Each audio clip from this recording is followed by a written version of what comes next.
بسم اللہ الرحمن الرحیم۔ السلام علیکم۔ Welcome to A S novels in. کیسے ہیں آپ سب؟ امید ہے خیریت سے ہوں گے۔ پیش خدمت ہے ناول آب حیات کی قسط نمبر 13۔ مائی گاڈ، دیکھو۔ وہ واک وے پر چلتے چلتے بے اختیار ٹھٹکی تھی۔ سالار نے اس کی نظروں کا تعاقب کیا۔ وہ دونوں ریس کورس میں لگنے والے ایک میلے کو دیکھنے آئے تھے۔ اب بے مقصد میلے کی جگہ سے کچھ دور چہل قدمی میں مصروف تھے۔ جب بھی ماما اس واک وے کے داہنی طرف درختوں کے اطراف پانی میں ڈوبی ہوئی گھاس میں نظر آنے والے عکس کو دیکھ کر ٹھٹکی تھی۔ وہ پچھلی رات کی بارش کا پانی تھا جو ابھی پوری طرح ڈرین آؤٹ نہیں ہو سکا تھا۔ دیو قامت درختوں کے تنوں اور شاخوں پر لگے رنگین برقی کمکموں اور ٹیوب لائٹس کا عکس نیچے جمع شدہ پانی پر پڑ رہا تھا۔ اس عکس کو دیکھتے ہوئے وہ بھی کچھ دیر کے لیے اسی طرح سحر زدہ سا ہو کر رہ گیا تھا۔ یوں لگ رہا تھا جیسے وہ کسی رنگ و نور سے بھری کسی وادی کے کنارے کھڑے اس میں چمکتے ہوئے رنگین ہیرے جواہرات کے درخت دیکھ رہے ہوں یا الف لیلا کا کوئی منظر دیکھ رہے ہوں۔ ہوا کے جھونکوں سے پانی میں بہت ہلکا سا ارتعاش پیدا ہو رہا تھا اور ان روشنیوں اور درختوں کا عکس منعکس ہو کر جیسے محو رقص تھا۔ طلسم ہوش ربا جیسے پانی کی لہروں پر ڈول رہی تھی۔ یوں لگ رہا ہے جیسے جنت میں رات ہو گئی ہے۔ طویل خاموشی کے بعد اس نے امامہ کی آواز سنی۔ اس نے گردن موڑ کر اسے دیکھا۔ وہ پلکیں جھپکائے بغیر ابھی تک اس پانی کو دیکھ رہی تھی جس کی روشنیوں کا عکس اس کے چہرے پر پڑ رہا تھا۔ ایسی ہوتی ہوگی جنت، سالار نے اسے کہتے سنا۔ وہ کچھ کہنے کی بجائے دوبارہ اس پانی کو دیکھنے لگا۔ اس وسیع و عریض پارک کی روشنیوں سے بکائے نور بنے ہوئے حصے میں گھومتے ہوئے لوگوں کو اندازہ بھی نہیں ہو پا رہا ہوگا کہ وہاں سے بہت دور ایک نیم تاریک روش پر کھڑے دو لوگ پانی میں نظر آنے والے ایک عکس میں جنت ڈھونڈ رہے ہوں گے۔ جنت میں ستارے ہوں گے؟ وہ پوچھ رہی تھی۔ ہاں، بہت سارے ہوں گے، اس نے اندازہ لگایا۔ اتنے رنگوں کے؟ اس نے ان روشنیوں کے رنگ گنے۔ کائنات میں موجود ہر رنگ۔ وہ بے اختیار محظوظ ہو کر ہنسی۔ اسے جواب پسند آیا تھا۔ رات ایسے ہی منور ہوتی ہوگی۔ عکس پر نظریں جمائے جیسے وہ بے خود ہو رہے تھے۔ اس سے زیادہ روشن، اس سے زیادہ منور، سالار نے بے اختیار کہا۔ وہ جھکی اور اس نے اپنی انگلیوں سے عکس کو چھونے کی کوشش کی۔ سالار نے بروقت اسے کھینچا۔ درختوں پر لائٹس آن ہیں، پانی میں کرنٹ بھی ہو سکتا ہے۔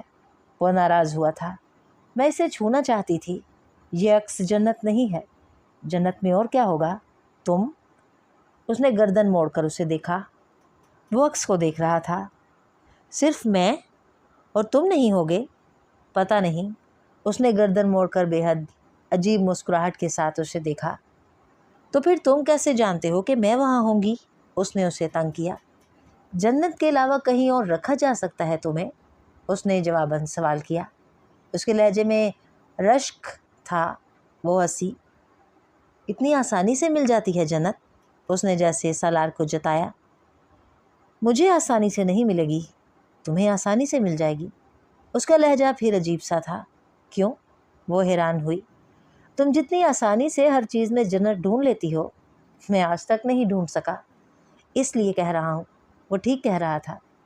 2 دن پہلے وہ گھر کے لیے لیمپ خریدنے گئے تھے۔ انہوں نے بیڈ روم کے لیے لیمپس کا ایک سیٹ خریدا اور وہ رات کو ناولز پڑھتے پڑھتے لیمپ شیڈ کو دیکھنے لگی۔ وہ ای میل چیک کرنے کے بعد اپنا لیپ ٹاپ بند کرنے لگا تو اس نے ماما کو دیکھا۔ وہ اب بھی اسی طرح لیمپ شیڈ پر نظریں جمائے ہوئے تھی۔ کیا دیکھ رہی ہو تم؟ وہ حیران ہوا۔ بیوٹیفل، اس نے جواباً بے ساختہ اسی طرح لیمپ شیڈ کو دیکھتے ہوئے کہا۔ سالار نے قدرے حیرانی سے اپنے سائڈ ٹیبل پر پڑے لیمپ شیڈ کو دیکھا۔ ہاں اچھا ہے، اس نے سرسری انداز میں کہا۔ وہ خوبصورت لیمپ سے لیکن اتنے بھی نہیں تھے کہ وہ ان پر یوں نظریں گاڑ کر بیٹھ جاتا۔ یہ کون سے پھول ہیں؟ وہ بھی لیمپ شیڈ پر نظریں جمائے کہہ رہی تھی۔ پھول؟ سالار نے حیرانی سے لیمپ شیڈ کو دوبارہ دیکھا۔ اس نے پہلی بار اس پرل کلر کے شیڈ پر بنے پیٹرن کو دیکھا۔ اس شیڈ کا ٹیکسچر کچھ عجیب تھا۔ کاغذ نما اس کپڑے پر سنہری مائل پیلے پھولوں کا ایک بے حد مہین اور نفیس پیٹرن تھا جو صرف لیمپ کے آن ہونے پر نظر آ رہا تھا۔ ان پھولوں میں کہیں کہیں کرمزن کلر کی کوئی چیز چمکتی ہوئی نظر آتی، مدھم پڑتی، پھر چند لمحوں کے بعد وہی چیز دوبارہ چمکتی۔ نہ یہ گلاب ہیں اور نہ ہی ٹیولپ ہیں،